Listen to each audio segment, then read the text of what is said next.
graça e a paz do Senhor Jesus, irmãos. Louvado seja o Senhor por mais este tempo em que nos reunimos aqui para adorar o Senhor neste culto. Hoje, quarta-feira, culto de louvor e adoração ao Senhor. E nós queremos iniciar esse culto com a leitura do Salmo 24. Gostaria de convidar os irmãos a abrirem no Salmo 24. Vamos ler o versículo 7 em diante. Amém? Salmo 24, verso 7. Diz assim: Abram-se portões da cidade, abram-se antigos portais, para que entre o Rei da Glória. Quem é o Rei da Glória? O Senhor forte e poderoso, o Senhor invencível nas batalhas. Abram-se portões da cidade, abram-se antigos portais, para que entre o Rei da Glória. Quem é o Rei da Glória? O Senhor dos Exércitos. Ele é o Rei da Glória. Amém. Irmãos, na última quarta-feira, nós também iniciamos um culto com a leitura do Salmo 23. E ali, eu pedi aos irmãos para fazer uma leitura do Salmo 22, 23 e 24. E nós fizemos ali o paralelo do Salmo 23 com o Salmo 22. E eu gostaria de hoje complementar aquela palavra, fazendo o paralelo do Salmo 23 com o Salmo 24 também. Ali nós comentamos, os irmãos devem recordar, que no Salmo 22, nós vemos ali o salmo chamado Salmo da Cruz. É um salmo que representa toda uma batalha, todo um enfrentamento. Temos vivido isso hoje, muitas lutas, muitas batalhas, momentos de extrema angústia, que surgem, às vezes, repentinamente, não é, irmãos? E nós vemos aí no Salmo 23, então o salmista Davi, mudando essa temática de uma maneira tão surpreendente, em que agora Davi começa a descrever o Senhor como sendo o pastor, como sendo aquele que faz repousar em verdes pastos, que faz descansar, irmãos. E no versículo 4, Davi fala que o Senhor é aquele que está presente, mesmo quando estamos andando num vale da sombra da morte. Ali não temos medo, e não temos medo por causa da presença do Senhor. A tua vara e o teu cajado nos consola, é o que Davi diz. Ou seja, o Senhor está ali presente para usar a sua vara para trazer a gente para perto, quando a gente está querendo ir para longe, E o Senhor está ali também com o seu cajado para disciplinar a gente, para que a gente não vá para longe, Ou seja, o Senhor está ali presente o tempo inteiro, cuidando de nós, e ali, no vale da sombra da morte, não é diferente. Então, quando Davi faz esse paralelo ali no Salmo 22, toda aquela luta, e aqui ele começa a demonstrar esse cuidado, essa proteção, essa presença do Senhor ali na sua vida. Então Davi chega ao Salmo 24, o salmo que nós lemos agora, e aqui no Salmo 24 nós vemos o Senhor glorioso, vitorioso, vencedor, o Senhor dos exércitos, o Rei da Glória. Olha que coisa tremenda, irmãos. A batalha, o Senhor que protege, que sustenta, que envia o mantimento, que envia o socorro, que é o pastor que está ali disciplinando, que está ali trazendo para perto, que está ali cercando o tempo inteiro. E agora Davi mostra o vitorioso, o vencedor, o glorioso Deus. E Davi diz assim: abra as portas para que ele entre. O Senhor dos exércitos, forte, poderoso na batalha, o Rei da Glória. Irmãos, esse é o Senhor que nós servimos. E em meio, meu irmão, minha irmã, à luta, à batalha que você tem vivido hoje, creia em alguém que venceu. Seu nome é Jesus.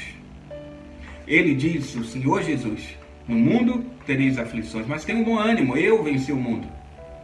Eu venci o mundo. E Davi mostra essa figura aqui. O Senhor enfrentando a cruz. O Senhor cuidando. O Senhor protegendo. O Senhor enviando a provisão. E agora o Senhor vitorioso, entronizado, majestoso, glorioso, Todo-Poderoso, o Senhor dos Exércitos, o Senhor da batalha, o Senhor da guerra, aquele que é vencedor. Ele não vai vencer, irmãos, ele é vencedor. E Jesus diz que esta vitória, nós participamos dessa vitória, porque em Jesus somos mais que vencedores. Tudo podemos nele que nos fortalece. Em Cristo Jesus somos mais que vencedores. Então creia na presença gloriosa do Senhor na sua vida. Ele está presente em meio à batalha, ele está ali. Em meio aos verdes pastos, ele está ali. Em meio às águas tranquilas, ele está ali. Em meio ao vale da sombra da morte, ele está ali, porque ele é o Rei da glória, o Senhor dos exércitos, forte e poderoso na batalha. Glórias ao Senhor. Louvado seja o nosso Deus. Eu quero encorajar você a, nessa noite, crer nessa presença gloriosa e manifesta do Senhor na sua vida. Amém? Feche teus olhos, vamos orar para a gente iniciar esse culto hoje. Que o Senhor fale poderosamente ao seu coração. Oremos ao Senhor. Senhor nosso Deus, nós te louvamos, bendizemos o teu nome, pela tua presença certa e poderosa em nossas vidas. Eu quero orar, Senhor, e neste início de culto, pedir ao Senhor a tua bênção nesta noite. Meu Senhor, fale ao nosso coração. Meu Senhor, toma a nossa frente, toma a direção de tudo que iremos fazer aqui nesta noite. Meu Senhor, que tudo seja para a glória do teu nome, que teu Espírito Santo esteja à nossa frente, dirigindo e conduzindo tudo que será feito aqui nesta noite. Meu Senhor, vai ao encontro da tua igreja, do teu povo, onde quer que estejam. Renova, Senhor, o coração de cada um. Eu te peço nesta hora, meu Senhor, e te agradeço, em nome do nosso Senhor Jesus Cristo. Amém, graças a Deus. Amém, irmãos. Louvado seja o Senhor. E agora eu quero convidar você, meu irmão, minha irmã, para louvarmos e adorarmos o nosso Deus. Vamos cantar louvores ao Senhor junto com os nossos irmãos. Amém? Louvemos ao Senhor.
Nas alturas ouvi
terra escureceu.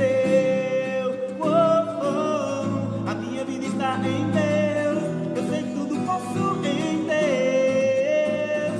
É Ele que nos fortalece.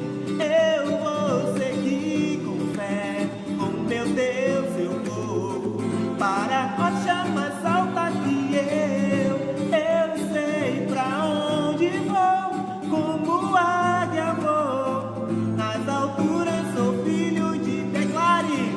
Eu vou seguir com fé, com meu Deus eu vou para a rocha mais alta que eu sei pra onde vou, como águia vou, nas alturas sou filho de Deus.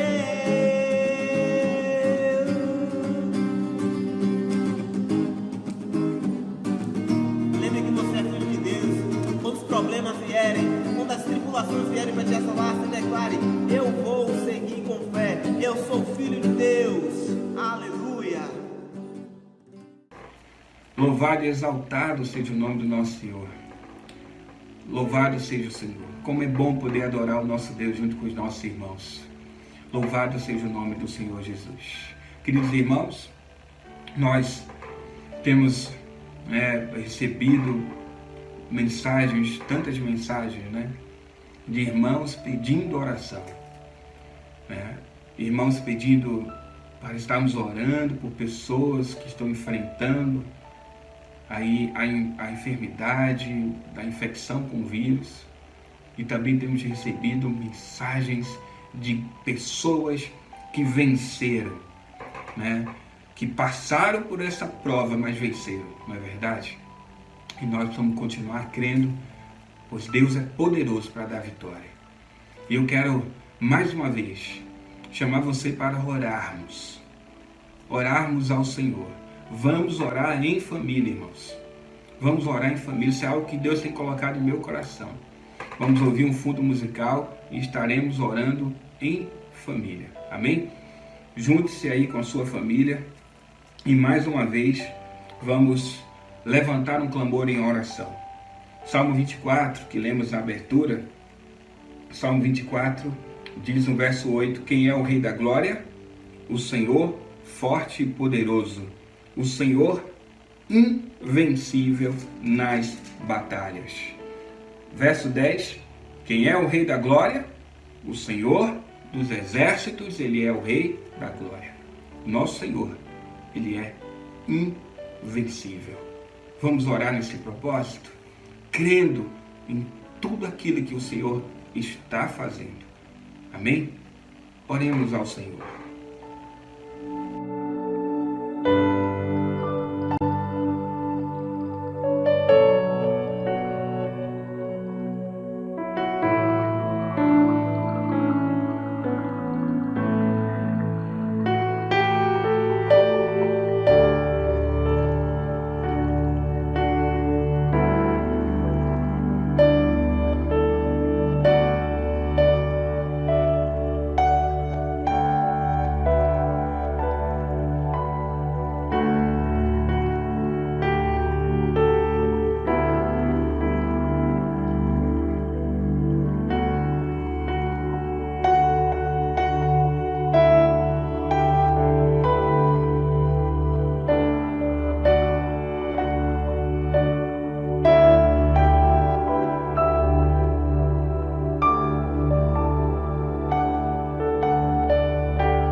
Amém, irmãos?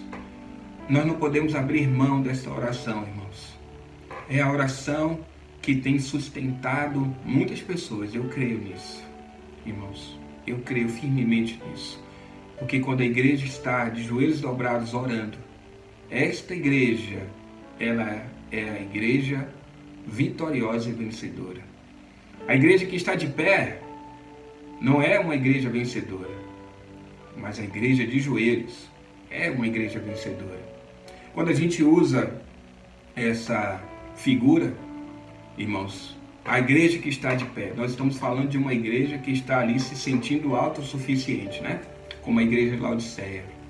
Quando a gente fala de uma igreja de joelhos, a gente está falando de uma igreja que está ali na presença do Senhor, reconhecendo que Ele é Deus, é Senhor e é poderoso para nos ajudar. Nós vamos ser essa igreja que reconhece a presença dEle e que busca a face do Senhor. Amém? Vamos ouvir a palavra do Senhor, que o Senhor fale ao nosso coração. Eu quero então estar convidando os irmãos a abrirem a sua Bíblia. Nós vamos ler 2 textos da palavra do Senhor, irmãos. Então, eu gostaria que os irmãos estivessem abrindo a sua Bíblia. Nós vamos ler um texto no Antigo Testamento e também um texto no Novo Testamento. Porque no Antigo Testamento nós vamos abrir em Êxodo, capítulo 3, e no Novo Testamento nós vamos abrir a nossa Bíblia também em Atos, capítulo 9. Começando então por Êxodo, capítulo 3, nós vamos ler a partir aqui do versículo 13 de Êxodo, capítulo 3. Diz assim: Moisés disse a Deus: se eu for aos israelitas e lhes disser, o Deus de seus antepassados me enviou a vocês, eles perguntarão, qual é o nome dele? O que devo dizer? Deus respondeu a Moisés: eu sou o que sou. Diga ao povo de Israel, eu sou, me enviou a vocês. Deus também instruiu Moisés: diga ao povo de Israel, Javé, o Deus de seus antepassados, o Deus de Abraão, o Deus de Isaque e o Deus de Jacó, me enviou a vocês. Este é meu nome, para sempre, o nome pelo qual serei lembrado de geração em geração. Êxodo, capítulo 3, do versículo 13 ao versículo 15. Agora, convido os irmãos a irem ao Novo Testamento. Nós vamos ler no capítulo 9 do livro de Atos. Então, leremos capítulo 9 a partir do verso 3. Diz assim: quando se aproximava de Damasco, de repente uma luz do céu brilhou ao seu redor. Ele caiu no chão e ouviu uma voz lhe dizer: Saulo, Saulo, por que você me persegue? Quem és tu, Senhor? Perguntou Saulo. E a voz respondeu: sou Jesus, a quem você persegue. Amém. Até aqui, no verso 5, vamos ter uma palavra de oração, irmãos. Por favor, incline sua cabeça, ore junto comigo. Senhor nosso Deus, Pai amado, nós te louvamos por esta oportunidade que o Senhor nos dá. E oramos neste momento para pedir ao Senhor, para falar ao nosso coração através da sua palavra. Senhor, pedimos ao teu Santo Espírito para iluminar a nossa mente, nos dando entendimento, meu Senhor. E que no momento que ouvirmos a tua voz, através da tua palavra, possamos então quebrantar o nosso coração na tua presença. Meu Senhor, fala ao meu coração e usa-me para falar ao coração da sua igreja, em nome de Jesus. Amém. Glórias a Deus. Amém, meus irmãos. Nós lemos aqui 2 textos da palavra do Senhor, um no Antigo Testamento e um no Novo, mas textos que têm algo em comum. Primeiro, Moisés, ele faz uma pergunta a Deus, né? Senhor, quando o povo me perguntar quem me enviou, o que eu devo dizer? não é? Ali, os irmãos conhecem a história em que o Senhor se manifesta a Moisés ali naquela sarça ardente. E quando Moisés vai para se aproximar, curioso em ver aquela manifestação, então o Senhor fala da sarça: tira as sandálias, este lugar é um lugar santo. E ali Deus envia Moisés de volta ao Egito, com o propósito de libertar o povo da escravidão. E com esta incumbência, né, com esta missão tão grandiosa, Moisés, ali nesta conversa que ele tem com Deus, ele também diz para Deus: Senhor, o povo vai me perguntar: quem és tu? O que eu vou responder? Então o Senhor diz: eu sou o que sou. O grande eu sou é quem está enviando você, o Deus de Abraão, de Isaac e de Jacó. E aqui no Novo Testamento, nós também vemos agora num outro chamado de um grande homem de Deus, assim como Moisés foi. Aqui Saulo, ele está em direção a Damasco, ele tem um propósito no coração, né? Ele entendia que estava ali fazendo a vontade do Senhor, e ele está se dirigindo a Damasco com cartas nas mãos para prender aqueles que confessavam, que professavam o nome do Senhor Jesus. E neste caminho, ele então é surpreendido por uma luz muito grande. Saulo cai ao chão e uma voz vem daquela luz tão grande, dizendo assim: Saulo, Saulo, por que você me persegue? Então Saulo faz uma pergunta, semelhante àquela pergunta que Moisés fez: quem és tu, Senhor? Quem és tu, Senhor? E o Senhor diz: eu sou Jesus, aquele a quem você persegue. E eu quero, nesta mensagem, né, trazer como tema essas duas perguntas: quem és tu, Senhor? Né? A pergunta que Saulo faz, e a pergunta que Moisés também está fazendo ao Senhor: quem és tu, Senhor, para que eu possa dizer ao povo? E a pergunta que eu quero fazer para você nessa meditação é: quem é o Senhor? Quem é Deus? Quem é Jesus? Porque, irmãos, quando nós olhamos para a palavra do Senhor, nós podemos ver ali Deus, e diante de experiências que nós observamos a palavra do Senhor, de tantos homens de Deus, a gente percebe que ali aqueles homens olhavam para Deus e eles tinham ali uma visão acerca do Senhor, né? Da mesma forma, não é diferente conosco hoje, não é diferente com a igreja do Senhor hoje. E a pergunta é: quem é Deus para você? Né? Quem é Deus para você? Na Bíblia a gente vê Deus ali como um Deus poderoso, guerreiro, o Senhor dos exércitos, o Rei da glória. A gente vê o Senhor como sendo aquele humilde carpinteiro, né, que se esvaziou assumindo a forma de servo, tão gracioso, tão maravilhoso e tão poderoso. Então, quem é Deus para você? Porque nesses momentos que estamos vivendo hoje, principalmente, como você tem olhado para Deus? Né? Esta é uma pergunta que nós precisamos responder, pois em meio às circunstâncias, nós começamos a perceber, entre aspas, que tipo de Deus nós temos em nosso coração. Em meio às circunstâncias da vida, esse Deus ele pode ser poderoso, grandioso, majestoso, ou ele pode até ser um Deus culpado por aquela circunstância que está acontecendo. Né? Então, é em meio às circunstâncias que nós vamos descobrindo ou redescobrindo quem é Deus em nossos corações. E é tão importante nós sabermos quem é o Deus que nós servimos verdadeiramente, irmãos. E eu gostaria, irmãos, de usar aqui na palavra do Senhor alguns exemplos para que a gente possa estar falando sobre este assunto. Amém? Primeiro eu quero citar aqui O texto que está no Salmo 23, o versículo 4, é um salmo muito conhecido dos irmãos. Ali, o salmista Davi diz: ainda que eu ande pelo vale da sombra da morte, não temerei mal algum, porque tu estás comigo. A tua vara e o teu cajado me consolam.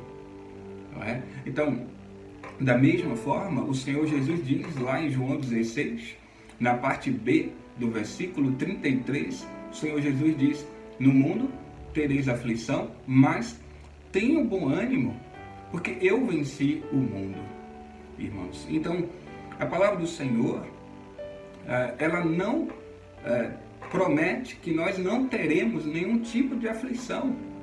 Ela não promete que nós não teremos o vale da sombra da morte, que não estaremos ali caminhando no vale da sombra da morte. Ela não promete que no mundo nós não teremos aflições. Jesus disse em João 17, Pai, eu não peço que os tires do mundo, mas que os guardes do mal. Então há uma promessa assim do Senhor, mas esta promessa não diz respeito ao fato de que não andaremos no vale da sombra da morte. Essa promessa não diz respeito ao fato de que não teremos aflições, né? Isaías também diz que quando passares pelas águas, você não vai se afogar. Quando passar pelo fogo, não vai se queimar. Mas Isaías não está dizendo, você não vai passar por águas profundas. Isaías não está dizendo, você não vai passar pelo fogo. Ele está dizendo, quando você passar. Quando você passar. Não vai se afogar, não vai se queimar. Mas estaremos lá, teremos que passar, iremos enfrentar, irmãos. E é necessário nós sabermos verdadeiramente quem é o Deus que servimos, porque nesses momentos é este entendimento que irá mostrar ao nosso coração a posição do Senhor em nossas vidas, irmãos. Eu queria que você abrisse a sua Bíblia lá em 1 Reis. Nós vamos ler ali uma história de um personagem chamado Elias, profeta Elias, 1 Reis no capítulo 19. Ali no capítulo 18, a gente vê aquele momento em que Elias desafia os profetas de Baal, 450 profetas de Baal, 400 profetas de Azerá. Elias desafia esses 850 profetas ali. E quando Elias ora ao Senhor, o fogo desce do céu. A gente vê isso ali no capítulo 18. Os profetas de Baal, de Azerá, estavam ali clamando o dia todo e nada acontecia. Então, quando chegou a vez de Elias, ele clamou e o fogo veio e consumiu aquele altar. E em seguida, Elias mata todos aqueles profetas. Aí no verso, já no início do capítulo 19, nós vemos Jezabel ameaçando Elias, dizendo para ele que os deuses me castiguem severamente, se até amanhã nesta hora eu não fizer com você o mesmo que você fez com os profetas de Baal. Esse é o desafio de Jezabel. E Elias, até surpreendentemente para muitas pessoas, foge. Elias foge com medo, temendo a própria vida. E é interessante porque o texto diz que Elias foge com medo para salvar a vida dele. Mas o mesmo texto, no versículo 4, diz que Elias, ele foge para o deserto, ele se deita ali debaixo de um pé de giesta, e ali ele ora, e na oração dele ele pede para o Senhor, Senhor, me mata. Mas se ele quer morrer, bastava ele ficar esperando Jezabel, não é verdade? Mas ele foge para salvar a vida dele, na sua oração ele pede, Senhor, me mata, tira a minha vida. Ou seja, nós começamos a observar de que maneira Elias está ali já se comportando, que caminho Elias está trilhando, né? E a gente, continuando no texto, a gente percebe que Elias, ele segue e ele vai e entra numa caverna ali no Monte Sinai. anda até lá e ao chegar lá, ele entra numa caverna, irmãos. Elias, ele está experimentando uma profunda solidão, um profundo desespero.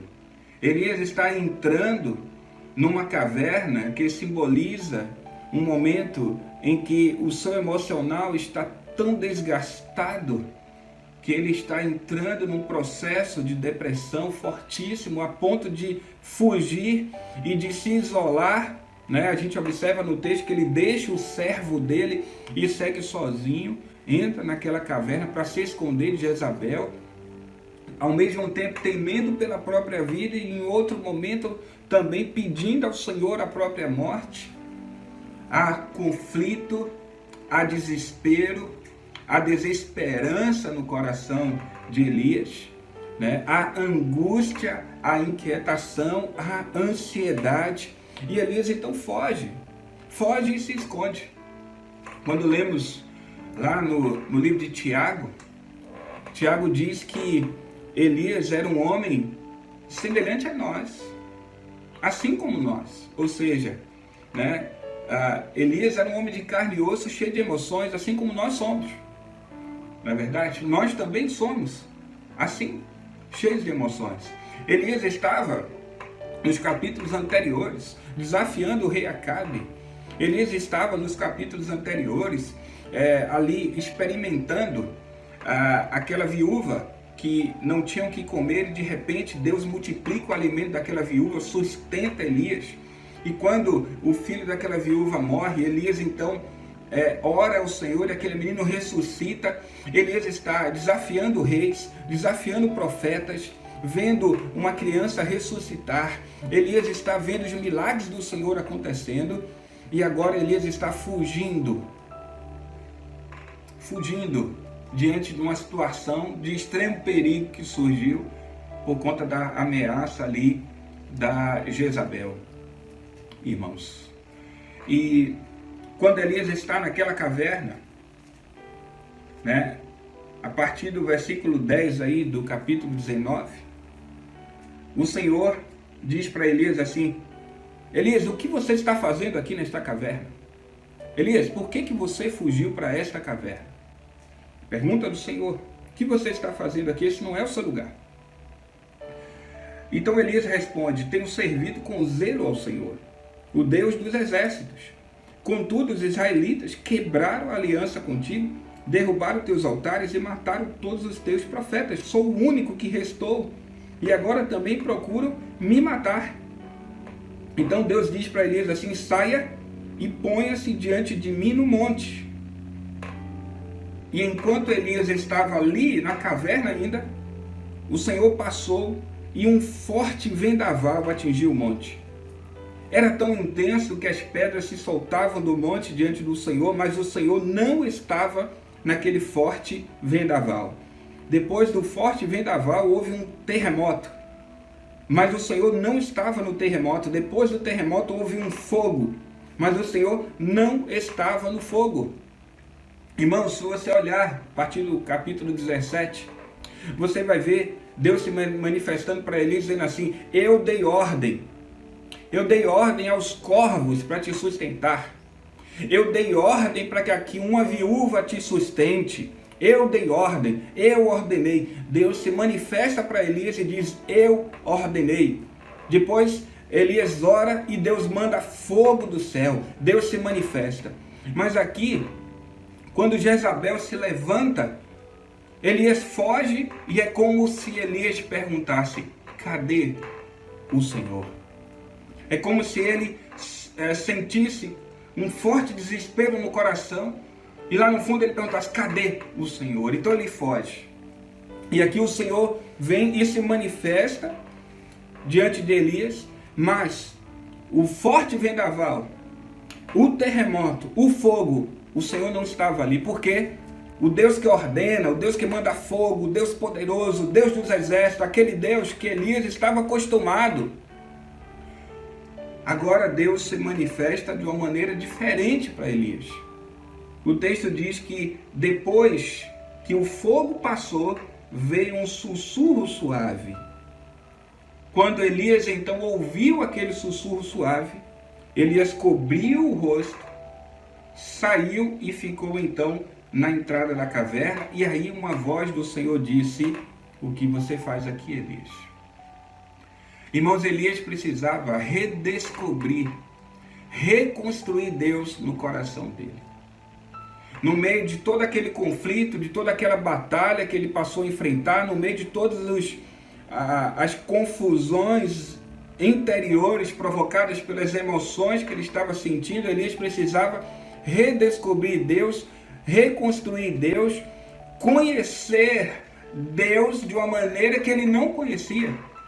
Aquela situação, aquela angústia surgiu na vida de Elias, para que Elias entendesse quem é Deus na vida dele. Deus diz para Elias: Elias, 7.000 não dobraram os joelhos, porque eu conservei esses 7.000.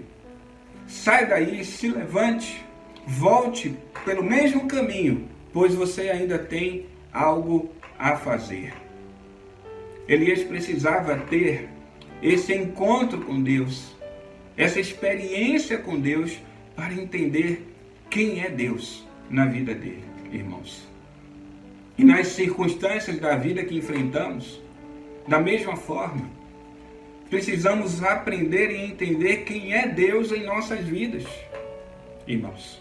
Os discípulos andaram com Jesus, viram milagres, viram maravilhas. Os discípulos viram Jesus, que estava ali deitado, adormecido no barco, se levantar e aquietar a tempestade, acalmar o vento, acabar com a tempestade ali. Mas mesmo assim, naquela segunda experiência que tiveram de enfrentar aquela tempestade, eles estavam com tanto medo, tão temerosos, remando, cansados, preocupados, com medo, que quando Jesus aparece andando sobre as águas, eles não conseguem reconhecer aquele Jesus que andou com eles, que estava com eles, que era poderoso, que tinha acalmado a tempestade. Eles não conseguiam perceber que a saída, o socorro, estava no Senhor Jesus, que estava ali andando sobre a tempestade. Eles precisavam então, os discípulos precisavam então ter aquela experiência para, no final, como eles mesmos disseram assim: quem é este? Quem é este que tem poder sobre a tempestade? Quem é esse que tem poder sobre a natureza? Quem é este? É a conclusão que os discípulos chegam ali no final, apesar de estarem andando, de ver os milagres, de ver as maravilhas do Senhor. Mesmo assim, eles precisavam ter aquela experiência para entender realmente quem é o Senhor Jesus. Quando nós vemos lá no Antigo Testamento, numa outra experiência, lá em Daniel capítulo 3, nós vemos ali Sadraque, Mesaque e Abidnego. Aqueles homens, eles tinham uma certeza da presença do Senhor na vida deles. Eles acreditavam em Deus, eles confiavam no Senhor, a tal ponto que disseram assim: olha, rei Nabucodonosor, se o Senhor quiser nos salvar, ok, mas se o Senhor não quiser nos salvar, saiba, rei, que nós não adoramos outro Deus, porque não existe outro Deus, não existe outro maior do que Ele, não existe outro semelhante a Ele, só Ele é Deus, e nós só adoramos a Ele. Então Nabucodonosor, ali, irmãos, irado, o rosto de Nabucodonosor se desfigura, e Nabucodonosor manda aquecer a fornalha 7 vezes mais, chama os soldados mais fortes do seu exército para prendê-los, para lançá-los ali na fornalha.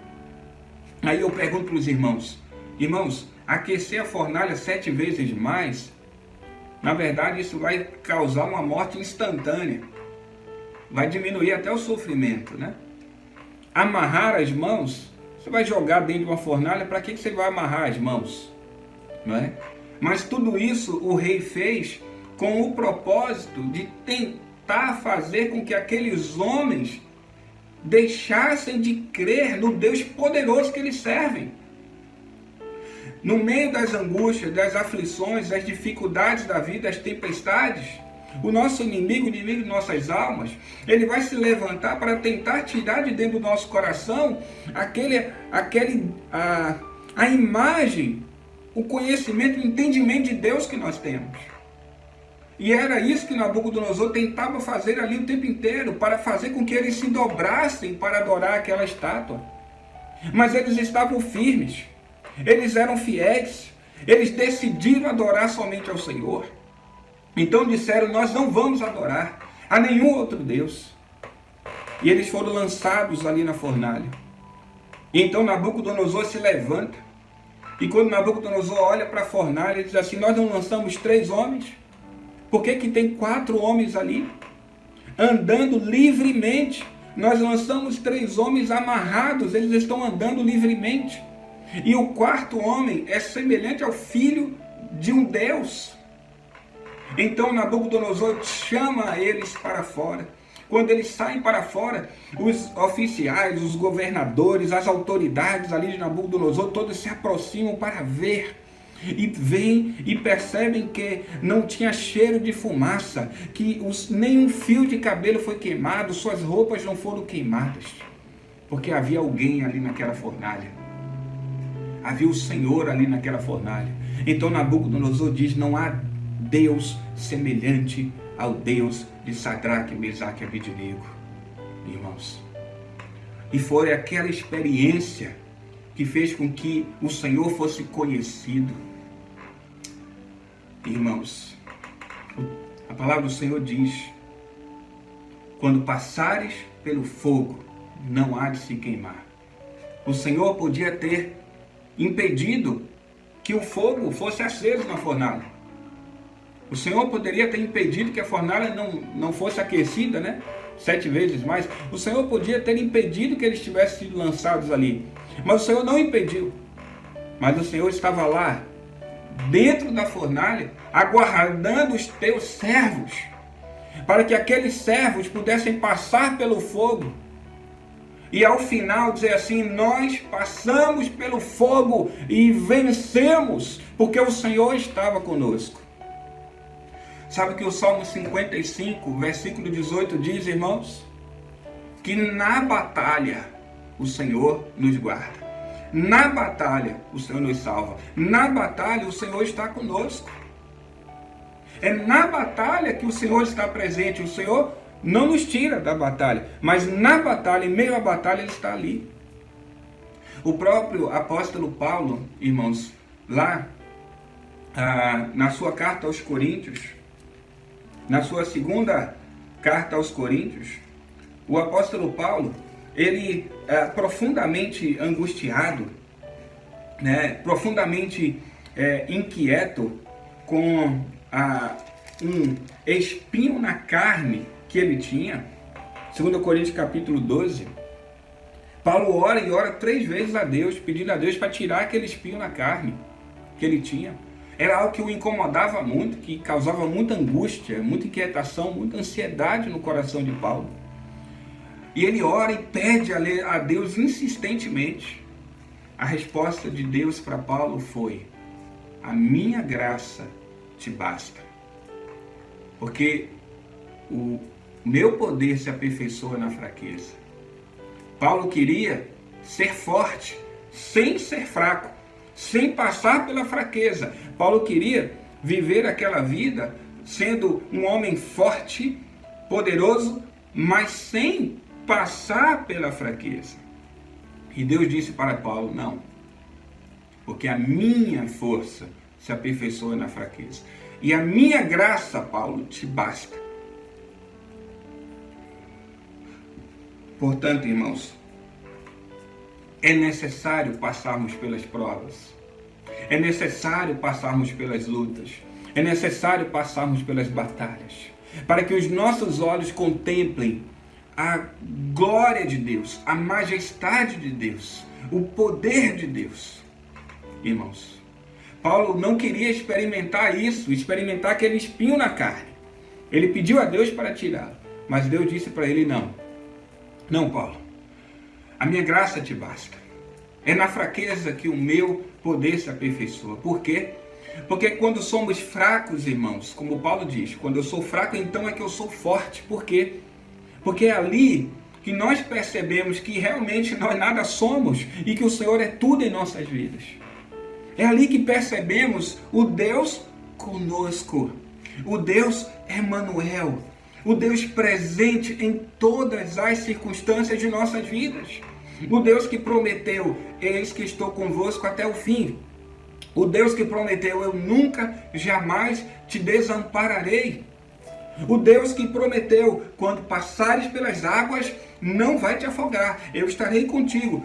Quando passares pelo fogo, não te queimarás, eu estarei contigo. O Deus que prometeu, vermezinho Israel, não temas, porque eu sou o Senhor teu Deus. Eu te tomo pela tua mão direita e digo, não temas, não temas. O Deus que disse assim, ainda que uma mãe se esqueça do filho do seu ventre, eu todavia não me esquecerei de ti, porque o teu nome está escrito na palma das minhas mãos. É esse Deus que nós servimos, é esse Deus presente, o Deus Emanuel, o Deus conosco. Jesus prometeu lá em João 14, irmãos. Ele disse que quando ele fosse, ele enviaria o Consolador, o Paracleto, o Deus presente, o Espírito Santo que viria para estar conosco. O Paracleto é aquele amigo presente, é aquele que abraça, que segura, nos abraça ali pelo ombro para nos ajudar a caminhar. É aquele que está ali lado a lado conosco, presente. Jesus falou, ele virá para estar com vocês para sempre. Jesus prometeu e o Espírito Santo veio para estar presente. O Deus conosco, o Deus Emanuel, o nosso Senhor que hoje está presente em nós. Jesus andou lado a lado com os discípulos, irmãos. Mas quando ele é assunto aos céus, ele envia o Espírito Santo não mais para andar apenas lado a lado, mas para estar em nós, para habitar em nós, para junto conosco vencermos as batalhas, lutar junto conosco para vencermos as batalhas. Por isso Paulo diz, irmãos, aí em 2 Coríntios capítulo 4, Paulo diz no verso 8, de todos os lados somos pressionados por aflições, mas não somos esmagados. Irmãos, somos pressionados por quê? Porque tem carne, porque tem emoções, porque tem o homem aqui dentro de nós. Mas não somos esmagados por quê? Porque tem o Espírito Santo de Deus dentro de nós para nos fortalecer. Ficamos perplexos, mas não desesperados. Perplexos, porque o homem está aí, que quando vê uma situação surpreendente, fica ali preocupado, angustiado, inquieto. Mas há o Espírito Santo dentro de nós para dizer assim, creia, porque o Senhor é presente. Creia. Somos perseguidos, mas não somos abandonados. Somos derrubados, mas não somos destruídos. Pelo sofrimento, nosso corpo continua a participar da morte de Jesus, para que a vida de Jesus também se manifeste em nosso corpo mortal, irmãos. Então Paulo diz, agora no versículo 16, por isso nunca desistimos. Ainda que nosso exterior esteja morrendo, nosso interior está sendo renovado a cada dia. Pois estas aflições pequenas e momentâneas que agora enfrentamos, produzem para nós uma glória que pesa mais que todas as angústias e durará para sempre. Portanto, não olhamos para aquilo que agora podemos ver. Em vez disso, fixamos o olhar naquilo que não se pode ver. Pois as coisas que agora vemos logo passarão, mas as que não podemos ver durarão para sempre. Então Paulo diz que toda essa luta, essa batalha, essas aflições fazem com que ele consiga contemplar a glória e a majestade do Senhor, que é muito mais além de tudo isso que vivemos, que Paulo diz que é momentâneo, que é temporário, que é infinitamente menor essas aflições do que aquilo que Deus tem preparado para nós. E quando Paulo diz isso, fixamos os olhos, é como o autor de Hebreus diz lá no seu capítulo 12, nos desembaraçando do medo e do pecado que nos assedia. Corramos a carreira olhando firmemente, fixamente para o autor e consumador da nossa fé, o Senhor Jesus Cristo. Ele é Senhor, Ele é Deus poderoso, Ele é o Senhor dos exércitos, Ele é o Rei da glória, Ele é o Deus Emanuel, Ele é o Deus conosco, Ele é o Paracleto, Ele é aquele que cuida, que está presente, que encoraja, que fortalece, que dá o escape. Ele é o nosso ajudador, Ele é o nosso socorro, irmãos. Então, em meio às lutas, às batalhas, em meio às dificuldades da vida, em meio ao turbilhão emocional que surge dentro de nós, que nunca esqueçamos que o Deus que nós servimos, Ele é o Senhor, o pastor, que não permite que falte coisa alguma em nossas vidas. Ele é fiel e zela por cumprir a sua palavra. Quem é Deus na sua vida? Talvez hoje você precise redescobrir Deus na sua vida. Talvez hoje todas as lutas, batalhas e angústias que você está enfrentando tenha causado no teu coração medo, desesperança. Então, o Senhor te chama para que você possa reconstruir, redescobrir ou entender verdadeiramente quem é Deus na sua vida. O Senhor sempre presente. Eu quero ter uma palavra de oração com você nessa hora. Feche teus olhos. Entrega o teu caminho ao Senhor. Lança sobre Ele a sua inquietação, sua ansiedade. Lança sobre Ele todo o jugo pesado que tem estado nos seus ombros. E aprenda dele. Ele é manso e humilde. Receba o jugo, o fardo. O jugo suave, o fardo leve do Senhor, o Deus conosco. Feche teus olhos, ore junto comigo. Senhor nosso Deus, Senhor Jesus, eu quero orar, Senhor, pela tua igreja, pelo teu povo. Neste momento de tantas provas, de tantas aflições, de tantas angústias que todos nós temos passado em meio a esse tempo, Senhor, que temos vivido no mundo. Eu quero orar pedindo ao Senhor, Jesus, para fortalecer o coração do teu povo, para trazer novo ânimo ao coração do teu povo. Quero orar para que o teu povo, Pai, possa levantar os olhos e olhar fixamente para ti, Jesus, que é o autor e consumador da nossa fé. Meu Senhor Jesus, ainda que as nuvens estejam aí escuras, quando há uma tempestade, quando a chuva está aí forte, nós vemos aquelas nuvens escuras, não conseguimos ver ali aquele céu azul. Mas, Senhor, se transpormos as nuvens, nós iremos ver que o sol nunca deixou de brilhar. Assim também, Senhor, em meio à tempestade da vida, o Senhor continua ali presente. O que nós precisamos fazer, Senhor, é estar com os olhos fixos no Senhor. E eu quero orar, Senhor, pela sua igreja nesta hora, para pedir ao Senhor para estender a sua mão, para chamar a atenção da sua igreja neste momento, para encorajá-los, para renová-los, Senhor. Ó Deus, que eles possam sentir a tua presença, que eles possam ouvir a tua voz, assim como o Senhor fez ali com o apóstolo Paulo, quando o Senhor assentou-se ali do lado dele. Paulo estava naquele cárcere, Paulo havia sido espancado, estava ali à noite naquele cárcere escuro, sozinho, mas o Senhor sentou-se ao lado dele e disse para ele: Paulo, tenha coragem.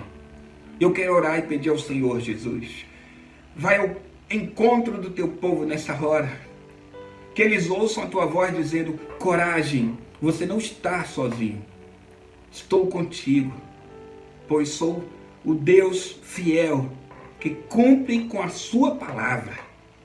Como o Senhor prometeu, Pai, nós cremos que tu és fiel para cumprir, pois o Senhor zela por cumprir a sua palavra. O Senhor é fiel à sua palavra. Por isso te louvamos, Senhor, e oramos nesta certeza da tua presença. Que o teu povo nessa hora seja cheio da tua presença, encorajado e fortalecido pelo Senhor, pelo teu Santo Espírito. Assim eu oro, meu Senhor, e te agradeço, em nome de Jesus. Amém. Amém. Graças a Deus. Que o Senhor Jesus te abençoe, te guarde, te proteja em todo o tempo. Louvado e exaltado seja o nome do nosso Deus. Glórias ao Senhor, irmãos. Que o Senhor continue falando ao teu coração, te encorajando. Creia nesse Deus, irmão. O Deus presente, o Deus conosco, o Deus Emanuel. Creia na presença do Espírito Santo que está aí no teu coração. Ainda que desanimado, o Senhor anima. Ainda que entristecido, o Senhor dá nova alegria. Ainda que tropeçando, caindo, o Senhor é aquele que levanta e nos mantém de pé. Amém? Vamos orar agradecendo ao Senhor por essa noite? Feche teus olhos e ore junto comigo. Senhor, nós te louvamos pela sua palavra. Meu Senhor, te louvamos e bendizemos o teu santo nome por essa palavra que falou ao nosso coração. Ó, meu Senhor, continua falando conosco, continua nos encorajando, continua nos fortalecendo, meu Senhor, pois a nossa confiança e esperança está no Senhor. Assim nós oramos, em nome de Jesus. E que a graça do Senhor Jesus e o amor de Deus, o nosso eterno Pai, e a comunhão e a consolação do Espírito Santo de Deus esteja com cada um de vós, com cada família aqui representada e com todo o povo de Deus em toda a face da terra, desde agora e para sempre. Amém. Glórias ao Senhor. Vamos cantar mais um louvor ao Senhor, encerrando este momento de culto. Jesus te abençoe, meu irmão. Vamos louvar e vamos caminhar louvando e adorando o nosso Senhor. Amém? Louvemos ao Senhor.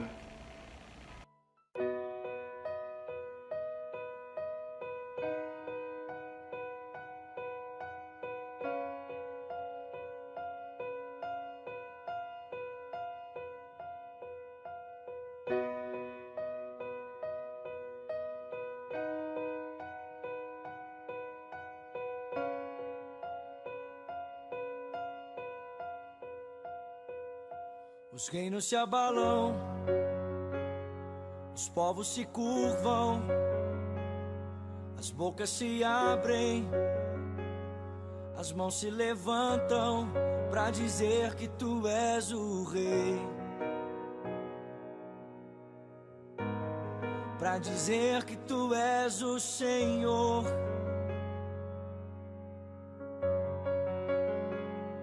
Os reinos se abalam, os povos se curvam, as bocas se abrem, as mãos se levantam pra dizer que tu és o rei, pra dizer que tu és o Senhor. Teu reino é sempre eterno, firmado em misericórdia, justiça e igualdade, bondade e fidelidade. A tua igreja te adora, a tua igreja te adora. Teu reino é sempre eterno, firmado em misericórdia, justiça e igualdade, bondade e fidelidade. Tua igreja te adora, tua igreja te adora.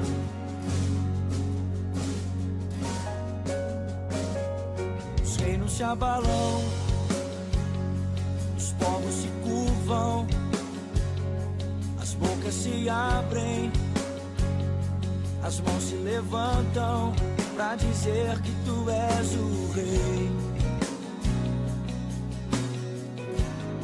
pra dizer que tu és o Senhor.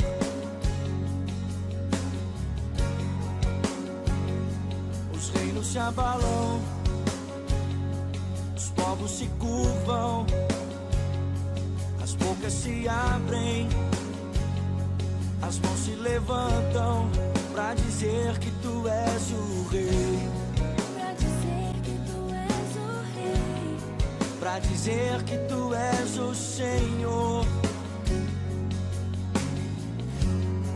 pra dizer que tu és o rei, pra dizer que tu és o rei, pra dizer que tu és o Senhor, pra dizer que tu és o rei, pra dizer que tu és o rei, pra dizer que tu és o Senhor. Teu reino é sempre eterno, firmado em misericórdia, justiça e igualdade, bondade